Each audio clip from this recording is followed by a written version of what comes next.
ఇక్కడ కనిపిస్తున్న ఈ శిలాజాలు ఇప్పటివరకు మనం ఎప్పుడూ వినని ఓ కొత్త రకం డైనోసార్కు చెందినవి. దీని పేరు ఎనిగ్మా కర్సర్. జురాసిక్ యుగం అంతిమ సమయంలో ఈ రాక్షసబల్లి భూమిపై నివసించింది. ఎన్నో రకాల డైనోసార్ల జాతులను శాస్త్రవేత్తలు గుర్తించినా ఈ ఎనిగ్మా కర్సర్ను మాత్రం కనుగొనడం ఇదే తొలిసారి.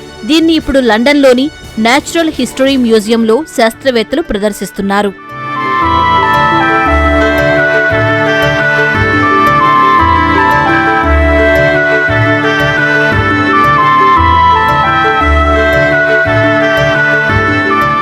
ఎనిగ్మా కర్సర్ చూడ్డానికి భయంకరంగా ఉన్నా ఇది పూర్తిగా శాకాహారి. చిన్న చిన్న మొక్కలను, కాండాలను తిని జీవించేది. 15 కోట్ల ఏళ్ల క్రితం పశ్చిమ అమెరికా ప్రాంతం నుంచి ఈ రాక్షసబల్లి జాతి విస్తరించినట్లు ఇప్పటివరకు గుర్తించిన ఆధారాలను బట్టి శాస్త్రవేత్తలు తెలిపారు. అంటే స్టెగోసారస్, డిప్లోడోకస్ వంటి మనకు తెలిసిన డైనోసార్లకు ఇది సమకాలికుడు అని నేచురల్ హిస్టరీ మ్యూజియంలోని పాలియోంటాలజిస్ట్ ప్రొఫెసర్ పాల్ బారెట్ చెప్పారు.